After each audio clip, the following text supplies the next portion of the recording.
My name is Richard Thompson. I am the editorial director of MEED, and I will be your moderator for the next hour for this live stream discussion on the digital transformation of oil and gas and petrochemicals and manufacturing plants in the Middle East and North Africa. This webinar is brought to you by MEED together with Maire Tecnimont, and we have a fantastic panel of experts from Maire Tecnimont and Siemens and Leonardo, who are going to present their thoughts on the digital transformation and how it can accelerate and ease the energy transition in the region. And I invite you all to take part in the conversation and to submit your questions using the comment section on the right-hand side of your screen, and I will try and moderate your questions as best I can. So the purpose of today's discussion is to look at the challenges facing owners and operators of oil and gas and other manufacturing plants in the Middle East. Owners are always looking to maximize operational efficiency and operational output. And of course, we have this huge new priority around the decarbonisation of the economy without interrupting output and growth. What we're going to look at today is the strategic importance and value of digital data technology in achieving those operational efficiencies and the decarbonisation of plants as well. And we're going to look at specific technologies, artificial intelligence, the Internet of Things, and how they can be utilised to deliver things like predictive maintenance and more predictive operations. But we're also going to look at some of the risks, and in particular, the growing importance of cybersecurity. If we are living on an interconnected data environment, clearly it has to be secure for us to achieve the efficiencies and the benefits that we want to achieve. So, as I said, please join the conversation, send in your questions. It's a very, very important topic, and we have a fantastic panel of speakers to talk about the topic. So I will now introduce our panelists. We have 4 experts, leaders in their fields, joining us today. Giovanni Sala is the Senior Vice President for Commercial and Business Development and for Group Strategy at Maire Tecnimont. Hi, Giovanni. Thank you for your time. We also are joined by Max Manaro. Max is the Vice President for Group Organization, Information Communications Technology and System Quality at Maire Tecnimont. Hi, Max. Welcome. Thank you for your time today. Alongside Giovanni and Max, we have Maurizio Ruvaglio, who is the Head of Digital Enterprise Business for the process industry at Siemens Digital Industries. Hi, Maurizio. It's great to have you with us today. And last but not least is Aldo Sebastiani, who is the Senior Vice President for Cybersecurity and the Digital Competence Center at Leonardo. So welcome, Aldo, and welcome to all 4 of you. Thank you very much for giving us your time today. Okay, I'm going to come to Giovanni first. Before I do, I'd just like to remind you all, we really would love to have you involved in the conversation. You can send in your questions using the comments tab on the right-hand side of your screen. You can see the text field at the bottom. Send in any questions you have, or even any comments you have for the panelists, and we will try and get as much of that into the conversation as possible. Okay, so Giovanni, if I can come to you first. So you are Senior Vice President for Commercial and Business Development and Group Strategy at Maire Tecnimont. So I'm extremely interested to hear about your insights, not just about the challenges, but also about what it means for Maire Tecnimont and other EPC players, traditional EPC players and engineering players. So perhaps we could start. What do you see as the biggest challenges facing plant owners and plant operators today?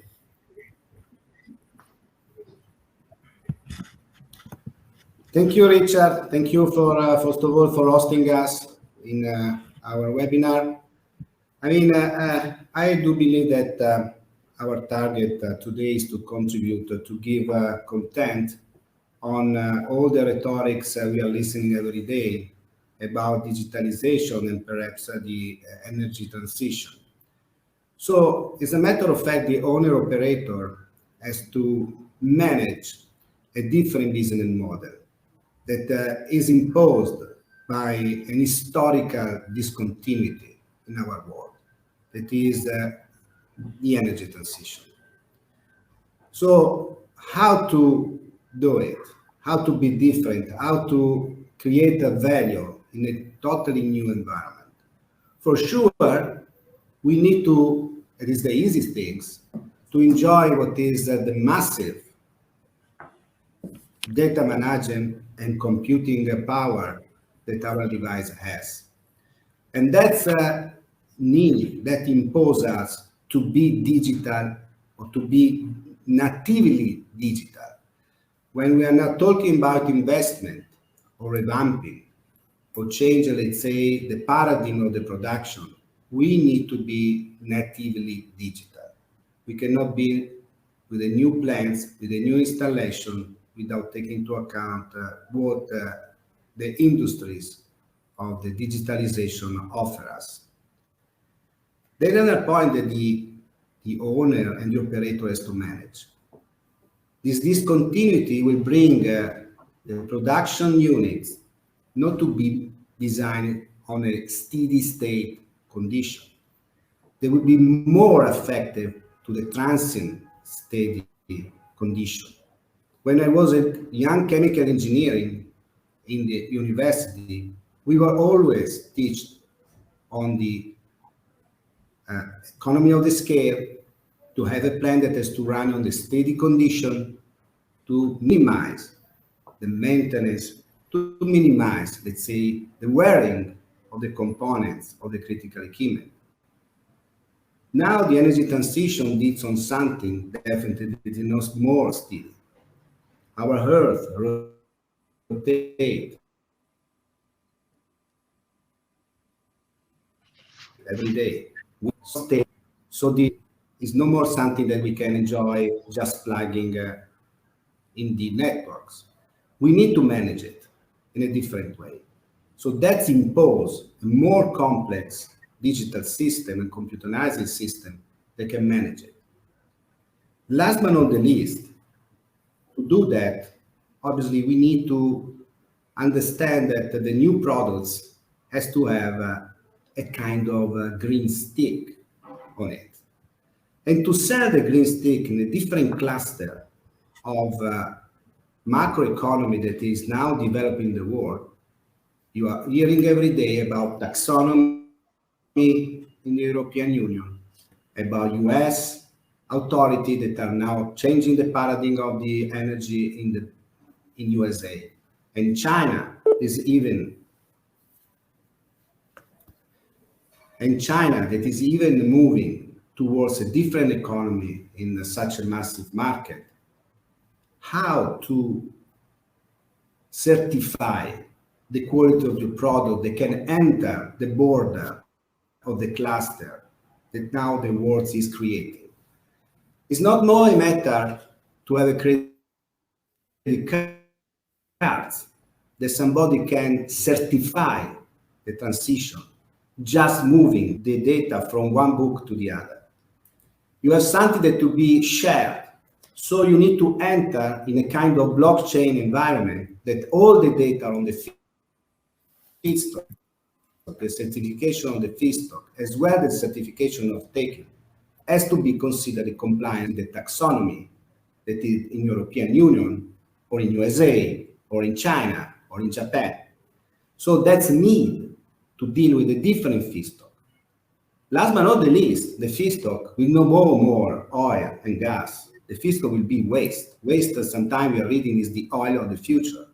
But to deal with the waste, it's something that is definitely a different mixture of components. It's not just oil and gas, but it's something that the district where you live produce. So your plant has to be flexible enough to recognize the different feedstock is coming. Things about to go on the waste to chemical. Do you think it's just to have a simple columns, a simple furnaces? No.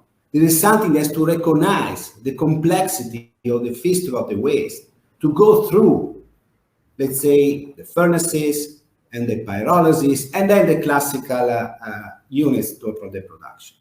Thank you, Giovanni. If I can just ask you on this point about waste is the new oil, I'm quite interested, because obviously we're getting into sort of chemical engineering here, but how presumably that introduces questions of fuel efficiency, energy efficiency, the quality of the waste, and that sounds like it's quite advanced technology. Are we at a state?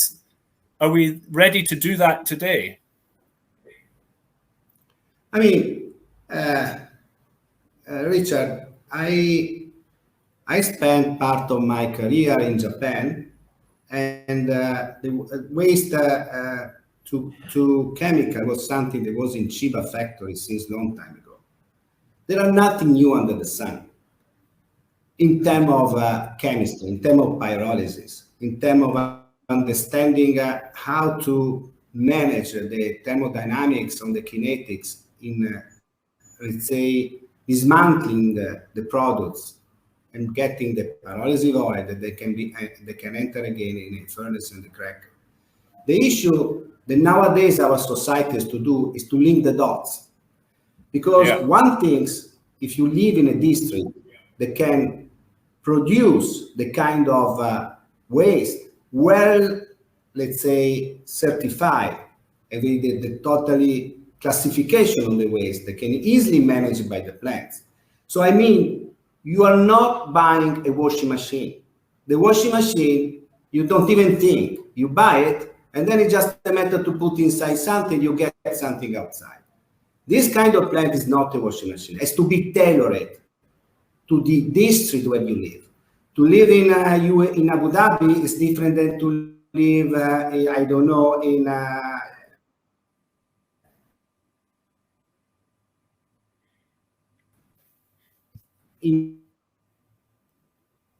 Muscat.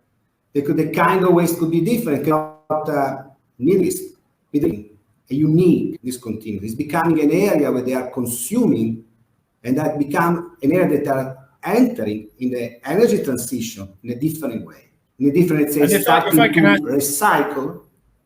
Sorry to interrupt, Giovanni. Just on, we're slightly squashed for time. You talked about joining the dots. You know, it's you mentioned at the beginning of your comments that we're talking about complex systems, and you've talked about new technologies and the need to join the dots. Is that where the EPC players will evolve? We want to talk about the future for the EPC sector and the systems integrators. Is that the role that needs to evolve in the industry? It's a player, entities who will join the dots and manage this complexity. Yes. So this is what we are trying, for example, in our group, we are trying to do with our vehicle NextChem, is just to join the dots of the different components of this complex equation. So that is the role of the EPC contractor. It will not be just who can get 1 cubic meter of paper well designed by somebody and has to execute, but has to start in understanding and join the dots from the power grids, the kind of energy, how to certify. Is a different role. This is why I'm saying the business model of the owner is different. The business model of the EPC contractor will be broader difference, wider difference. And we have to be a one-stop shop solution on that we can deal with the different districts that we are. Okay, so one final question then to you. So you've talked now about the changing business model for EPC contractors and the need for that integration role, systems integration role. You've talked about the need for blockchain to certify processes and ensure security. You've talked about the potential of new fuels, waste to fuel, waste to chemical. All of that means doing things differently. That in the Middle East, that's always been a challenge to change. We're talking about huge investments and big operations. what is the attitude in the region? How do the plant owners and the operators, is there a desire to change, or is it going to be quite difficult?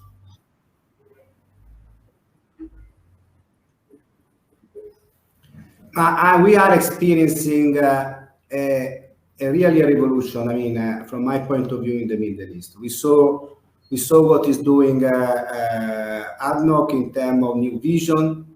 We saw what we are doing in Oman, even in Kingdom, Saudi Arabia.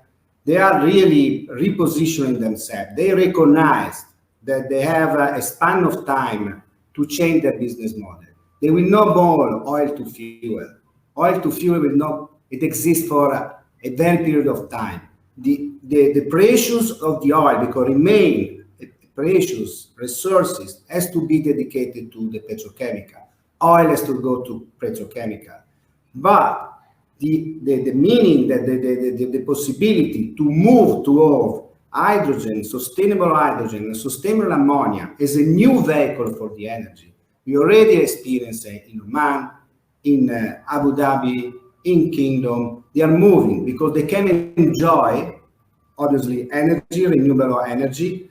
They can enjoy the availability of the gas. They can enjoy a very structural industrial state. So think about, again, how to shape the business model to serve the taxonomy that will be soon exist in Europe, US, China, Korea, Japan.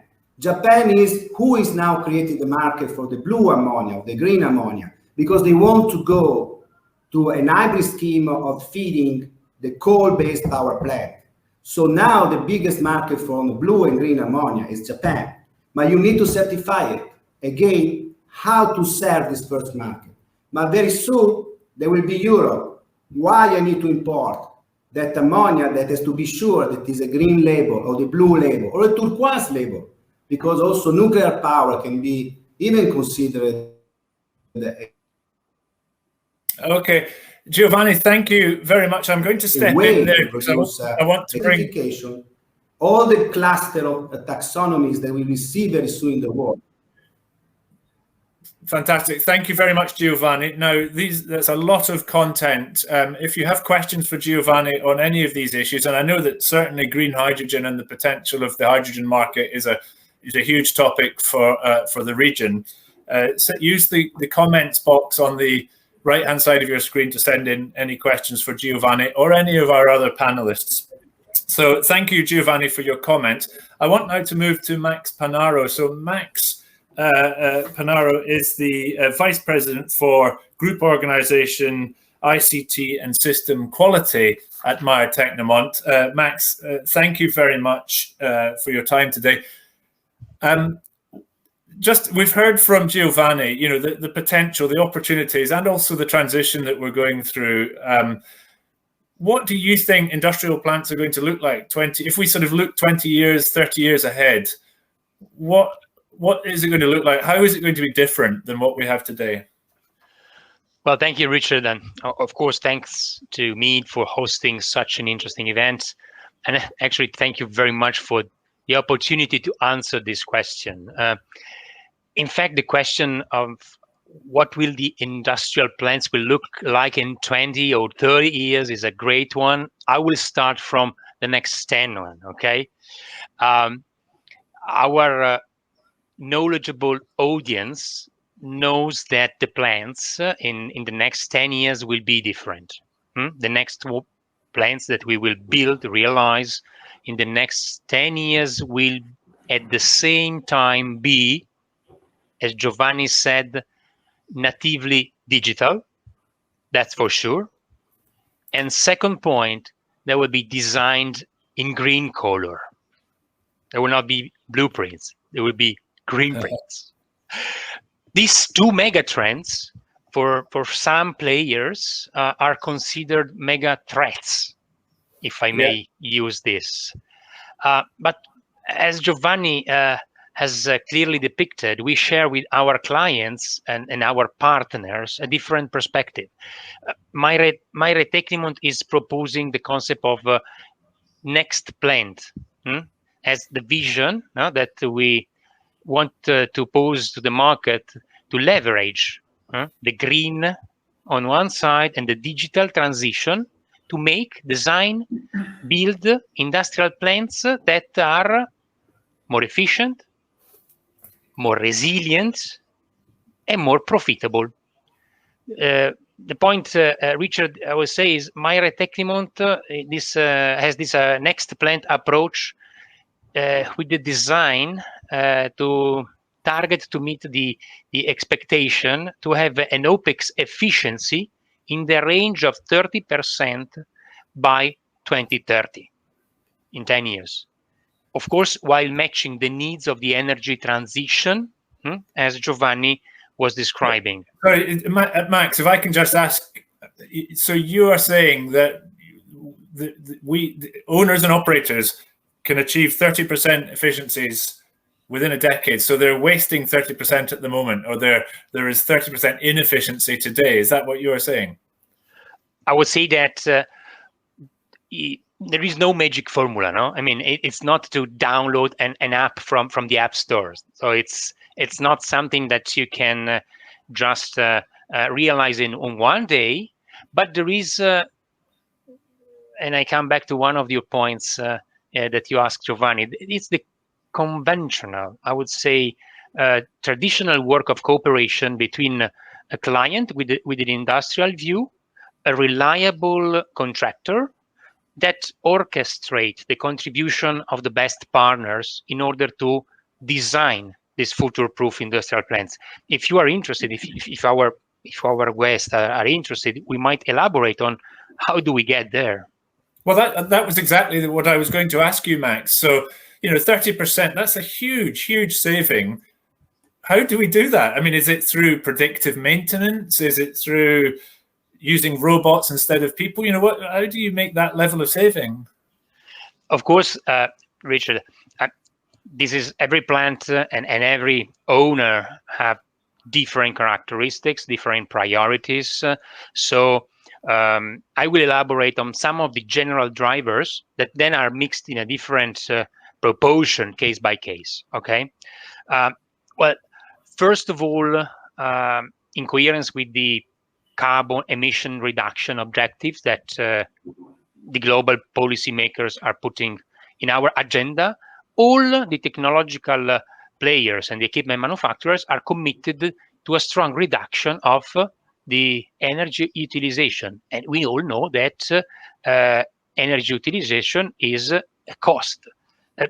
This is a trend that has to be understood and embraced in the plant design from the early design phase. As Giovanni said, the contractor role changes. The contractor is a partner in the early design phase. I make you an example. If I take Stami Carbon, which is Maire Tecnimont Group licensor in the urea space, the ultra low energy technology that we have recently released saves between 30 and 40% of the energy consumption for the urea production. That's a major cost in a OPEX of a urea plant. And the same commitment is in the agenda of all the technology licensors and also the equipment manufacturers. The second point, so this is one of the things that the energy transition is helping everybody to achieve the also saving targets, if well interpreted. The second point is the artificial intelligence put in practice. If today the process optimization, leveraging the conventional thermodynamic equation is able to unlock improvement of productivity in the range of 10%, we see, because we are experimenting this, further potential to be exploited with a wider and integrated perspective. Giovanni said something that is very clear. The engineers like me, like Giovanni, have been trained on models on steady state. We know that plants, and especially the plants of the energy transition, do not work at steady state. So artificial intelligence will be one of the levers that will help us to gather even more from the plants that we run. And artificial intelligence is also powerful in the operation and maintenance, the maintenance cost reduction, in facts, in practice. I mean, this is something that we have been applying. We have partnership with major technological leaders, and we applied on the field, on the plants, also in the Middle East, for example, in Oman, and we see that it can reduce really the risk of production stop, the loss of cost, the loss of assets and cost of unplanned maintenance. This is for real. This is. So is it you're I mean, obviously, Maire Tecnimont is coming from an EPC engineering background, and you mentioned just now, there are tech companies that are, producing all sorts of software on the tech side. But I think the point you're making is that the engineering background is essential for this to you can't just buy off-the-shelf technology. Is that the advantage for the EPC players moving into this space? Perfectly said, Rich.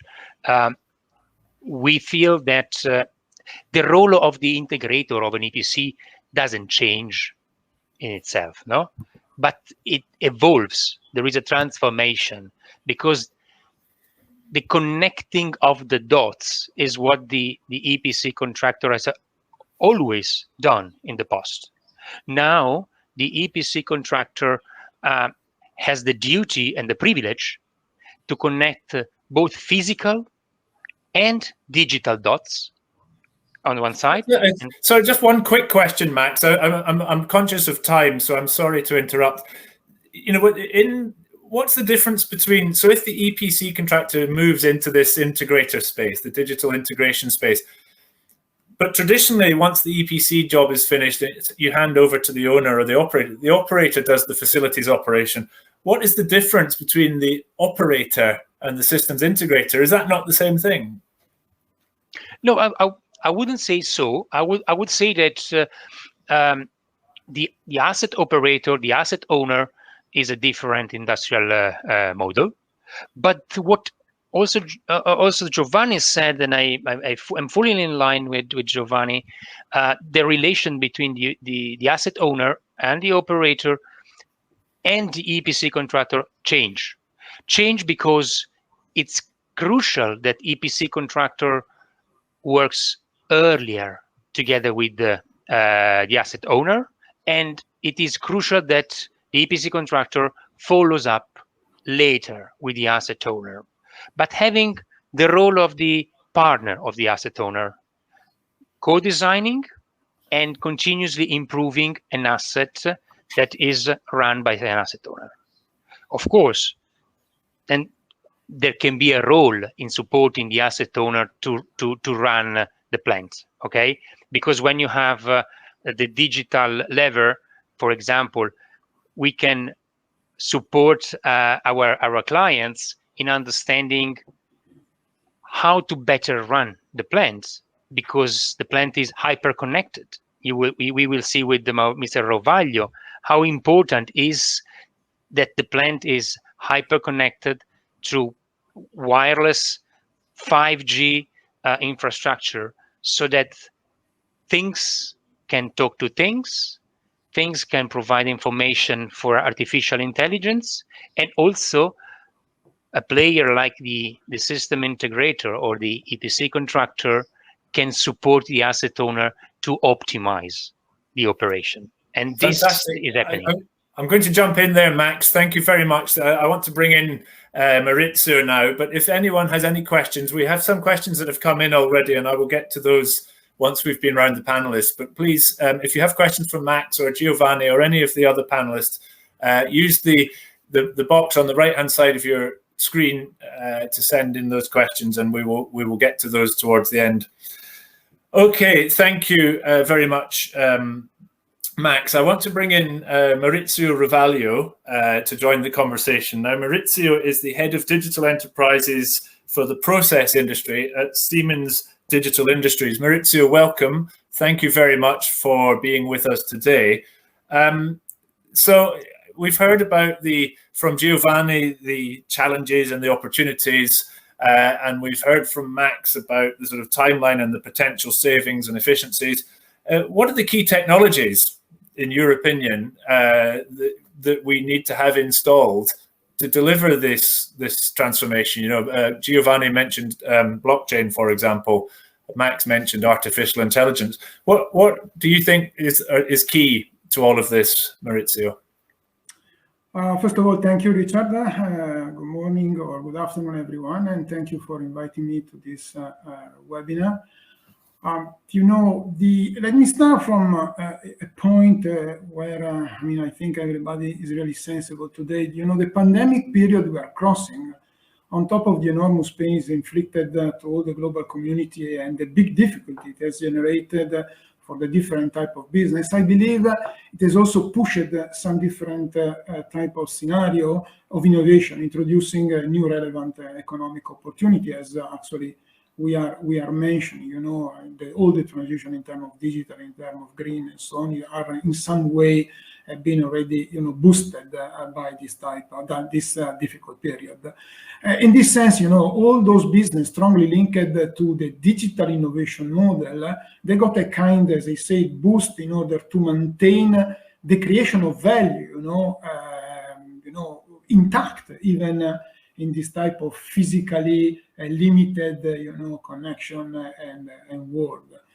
Some digital value, and coming back to the point of your question, is essentially based, the digital, value is based on three main, let's say, pillar or technology, the connectivity, as we mentioned, the analytics, and the cloud.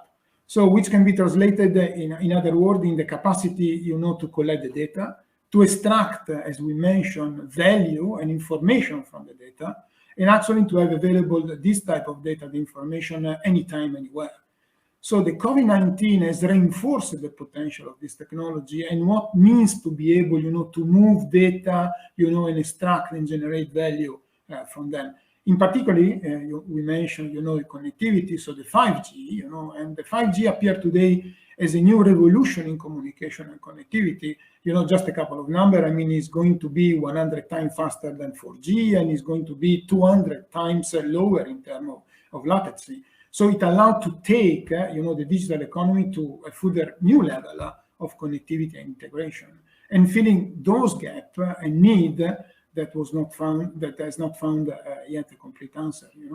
And as a matter of fact, in the industrial world, in addition today of the basic wireless connectivity, that is something that, let me say, is already almost well established, there is a growing demand for remote access to machine and system, and definitely is increasing. So 5G network mobile can respond to this, mobile network can respond to this type of needs and requests, and can be used to connect machine and system over long distance, as for example, as between different countries, or across countries. So even Maurizio, if I can just ask a question on 5G. So obviously there are different parts, aren't there? There's the 5G networks that have to be installed by the telcos, the telecoms companies, and then there's the 5G capacity at the the ultra fast capacity of sensors and software at the user end. How well set up are we with 5G? It's new, and we've been hit by COVID. That's hit government spending budgets. Is there a lot? I know that in the UAE and Saudi we have good telecoms capacity, but is 5G something that's going to be here tomorrow, or what's the timeline for this? Yes. Thank you for the question. Timing is definitely is not really an issue, but you say, unfortunately, all the advances in digital as well on the 5G won't be really visible, in a very short time. So the extensive adoption of the digital in the industrial plant, as we know, just to avoid the rhetoric, is still facing some kind of reluctancy by the plant owner, and to win this type of reluctancy, actually, we need to engage actually the available plant owner to prototype and test the digital application, as well as the 5G, obviously, and for the control of the plant, so they can have a clear, evidence of the achievement and about the robustness of the solution that we can propose. But on the other side, as you mentioned, this type of scenario, the evolution of digital and 5G need, the public type of network, but also the private type of network. And right now, there are still requirements in terms of regulation, in terms of technology development, to really reach a full maturity.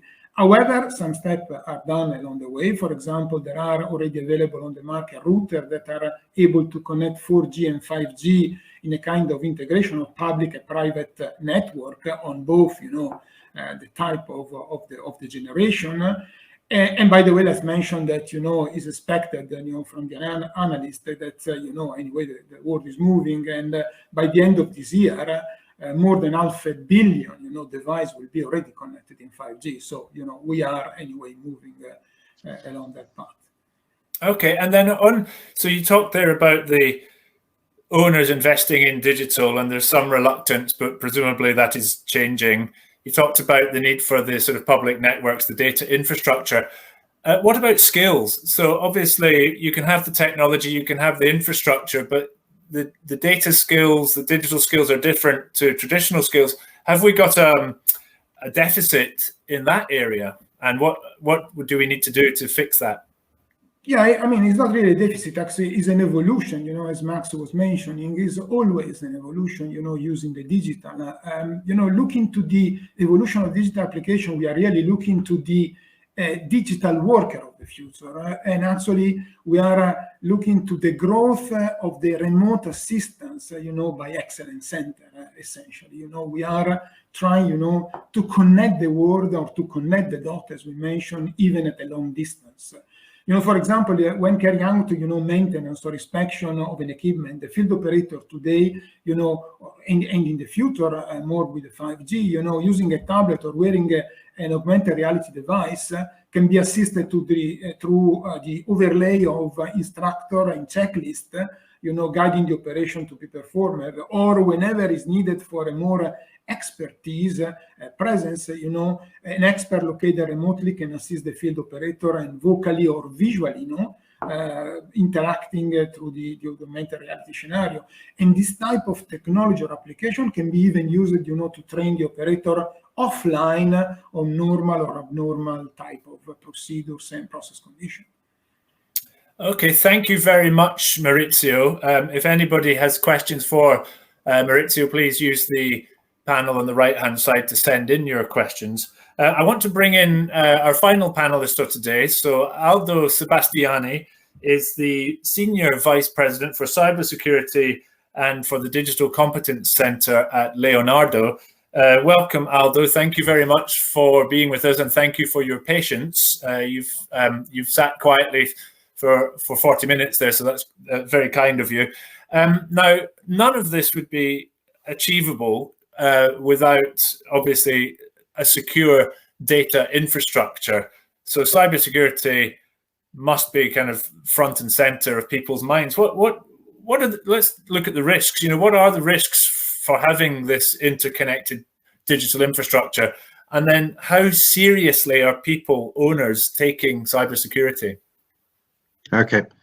Thank you, first of all, to invite me. It's a very pleasure.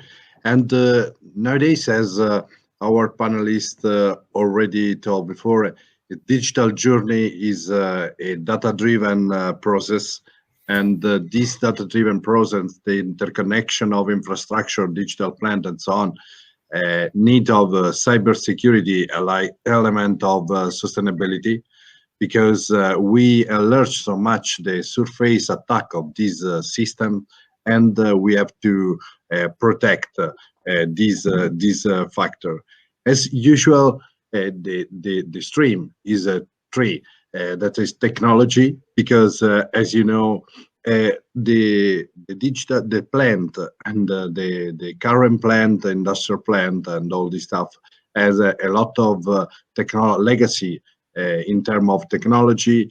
And when you expose this kind of technology in interconnection and in a data-driven process where you need of data just to apply new algorithm, for example, for artificial intelligence, for predictive maintenance and all this stuff, it's really important to take in account that this may be legacy technology, have to be protected in a specific way, and respect to other field like business, financial, and so on, that coming from only IT environment and not operation environment like OT or all the process that we are having just to apply the cloud technology just on this digital process transformation.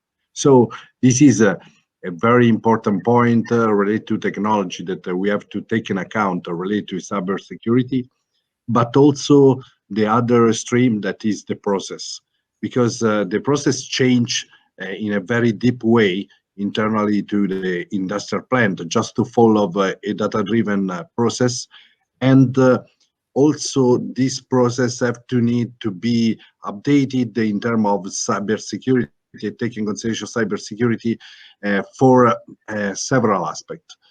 One of the aspects that, according to me, it's really important to mention it is a procurement process, for example, of this plant, because as we could see in the last period, we have had a lot of attack coming from the supply chain, because supply chain nowadays is becoming a problem, because tractor are becoming more efficient and more and have a more impact in organization, exploiting supply chain, because they can reach more target in the same time, and they can reach in a deep way. Just to think if they're able to attack a software company that provides software for industrial plant, for example, or for legacy or physical sensor and so on. So what you're saying, Aldo, is that from a plant owner point of view, it's not just about your own cybersecurity, it's the whole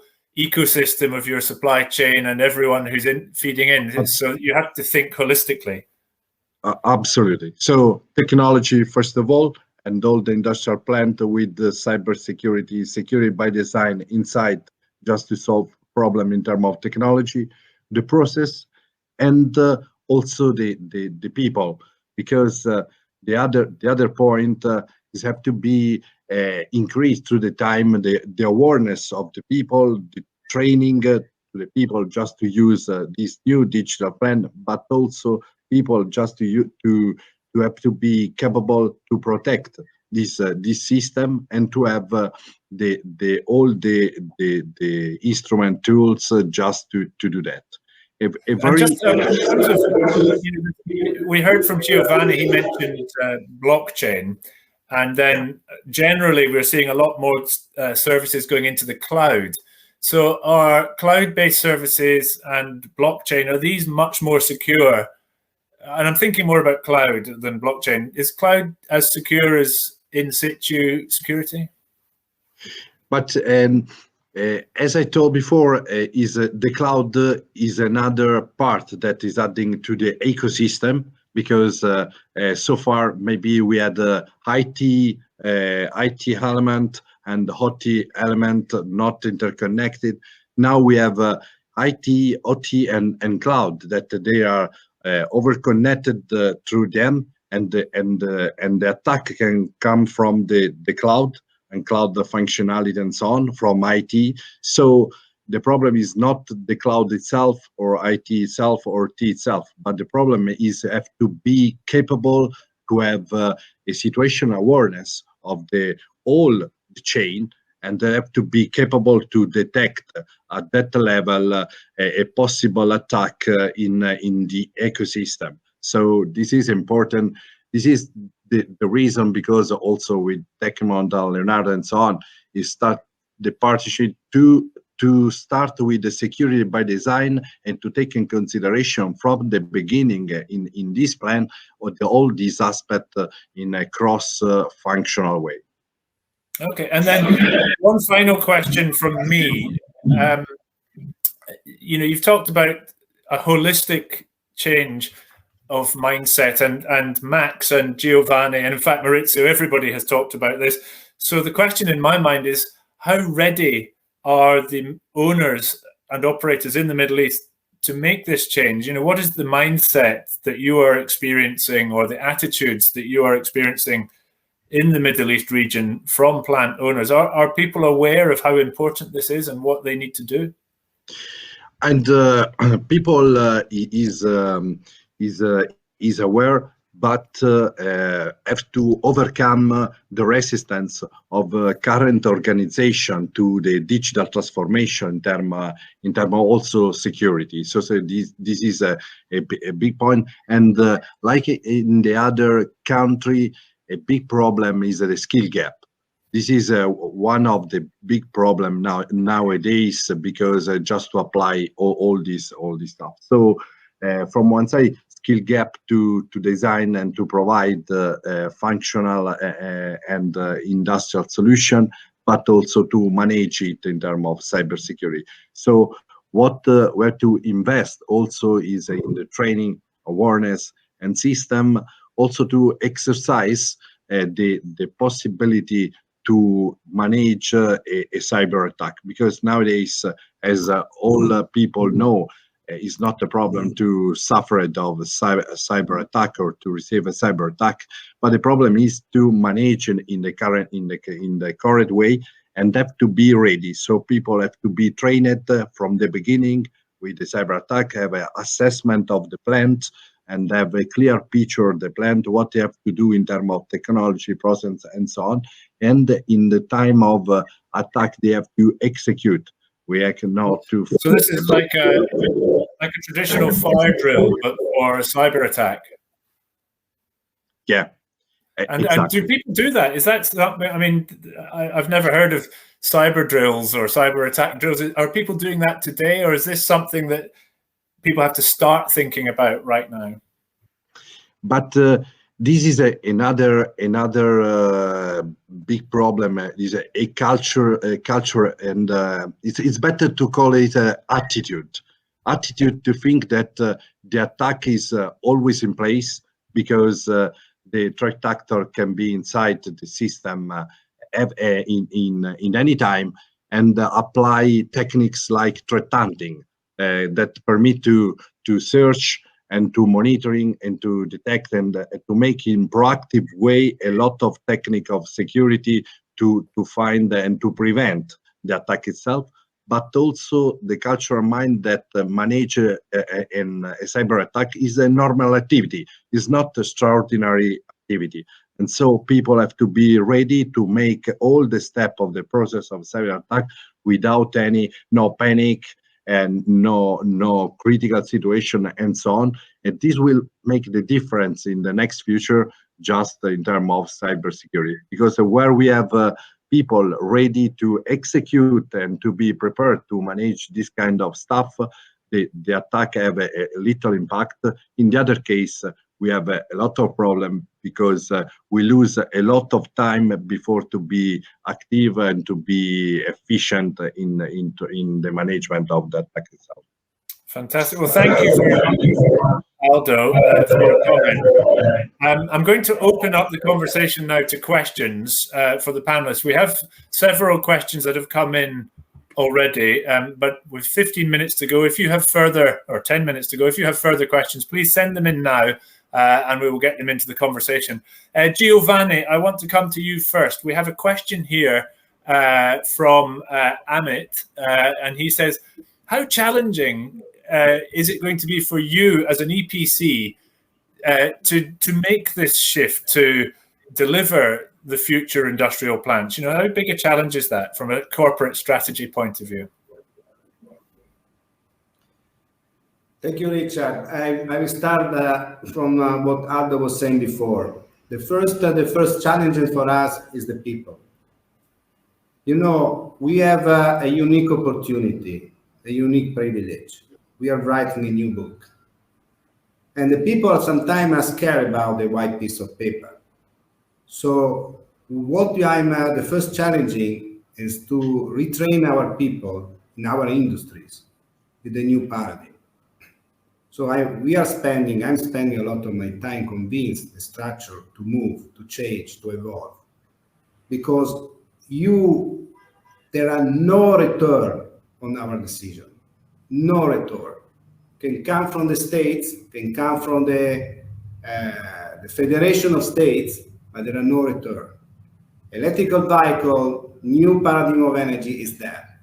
You need to change the people. Second, one of the challenges to go to the new plant is to understand that the reaction side is not the core anymore of the plant. To produce hydrogen or to produce ammonia or to make the chemistry as it was, nothing changed.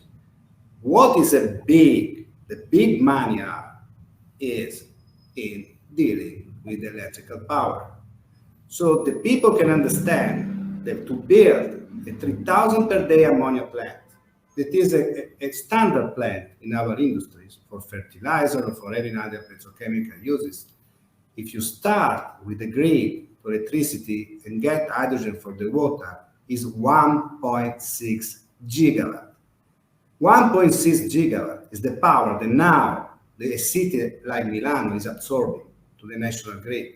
So you are dealing with a totally different paradigm. So it is that if the electromechanics, the electronics, the control, the network, it was something that was business as usual, now become at the same level of the chemistry. So you are really creating a new paradigm in mixing the energy balance and heat and material balance. So when we are presenting our documents to the clients, we have two documents. The heat material balance, nothing new under the sun, but the energy balance. How we are going to deal with 1.6 gigawatt from the network or from wherever it comes from.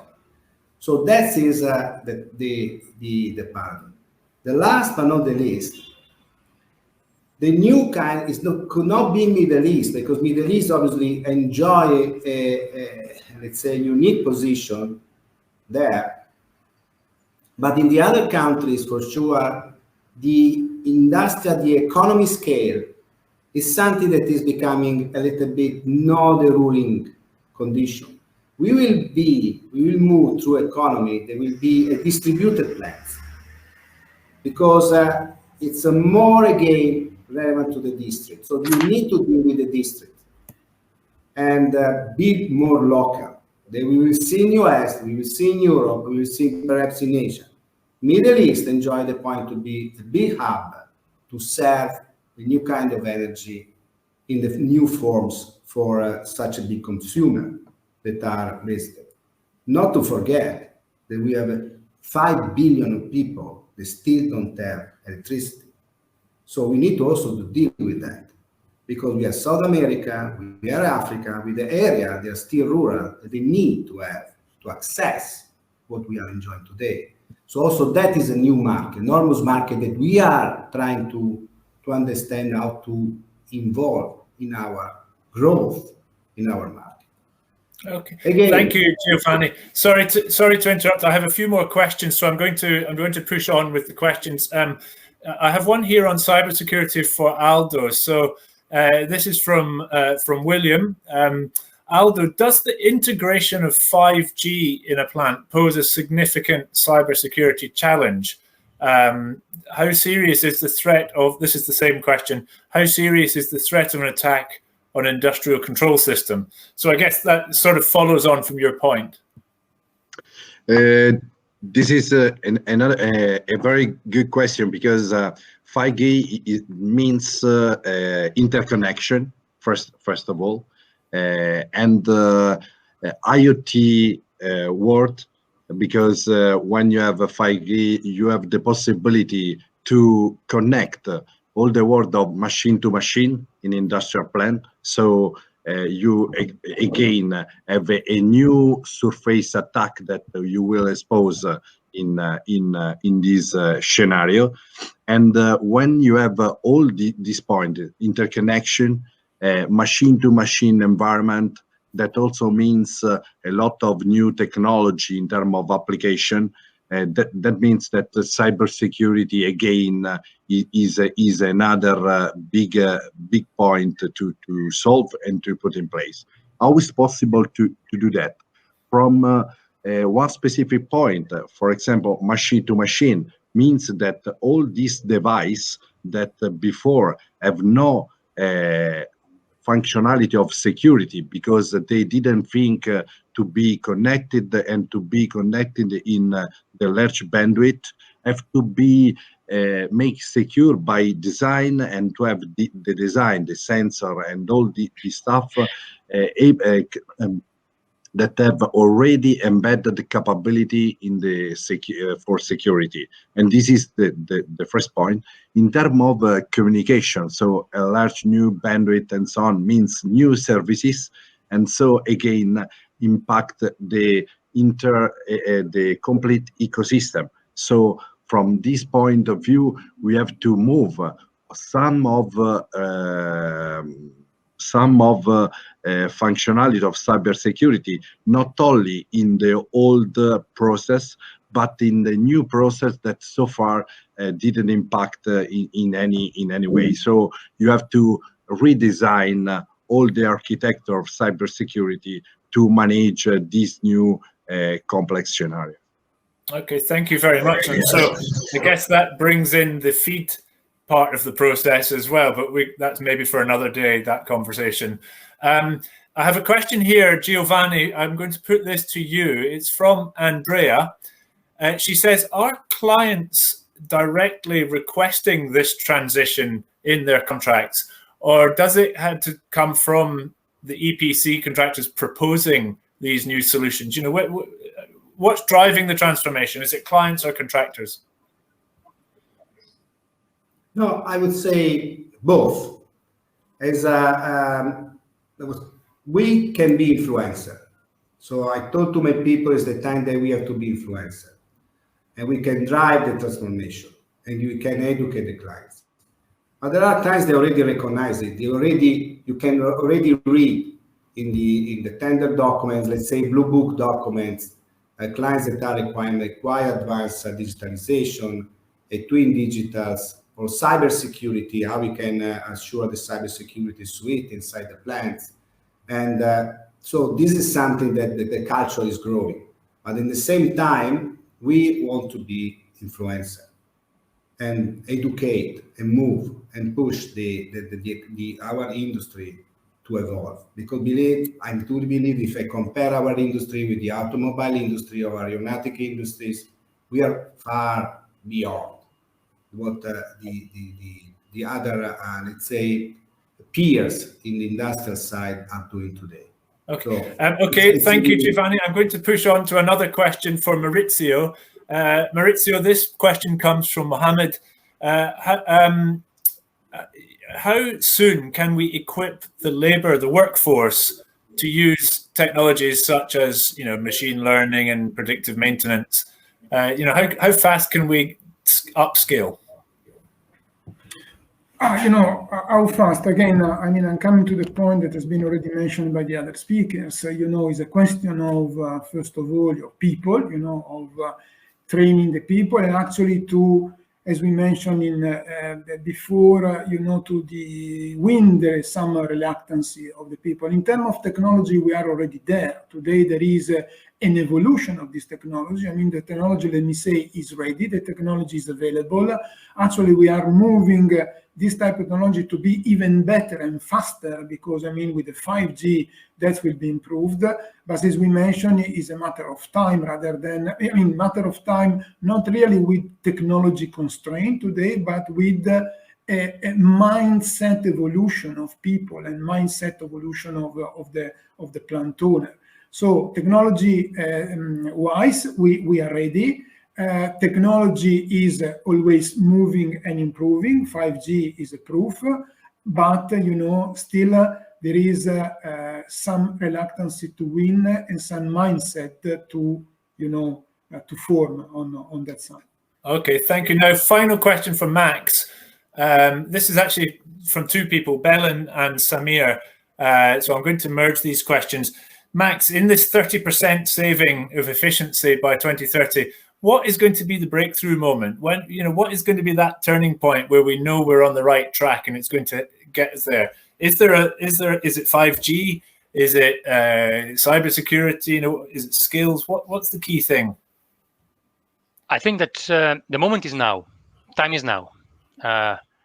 As this conversation clearly states, if we put together an asset owner with a vision, like Giovanni was saying, the asset owner are ready to do that. An EPC contractor, a contractor that perform the integration work, valuable partners like Aldo, Maurizio, the technology is there. So if I may say, the breakthrough is not one single technology, as we discussed, to get to that 30%, but it's the ability to connect the dots. There are the situation, the condition, the technology, and the value chain that can really connect the dots and get to this 30% by 2030, starting from now, no doubt. Okay. Fantastic. Well, that brings us to the end of our time. So if you have enjoyed today's conversation, please keep the questions coming. MEED and Maire Tecnimont are working on a report on this topic of the future of industrial plants, which we will publish in early November in advance of the ADIPEC exhibition. So watch out for that. We will keep you informed. Thank you very much for joining us today and for your questions. But most important of all, thank you very much to our panelists, to Giovanni, to Aldo, to Max, and to Maurizio. You've been wonderful, and we really appreciate having your time and expertise today. So thank you, gentlemen, and I look forward to seeing you all sometime soon. Thank you, everybody. Thank you. Thank you. Bye.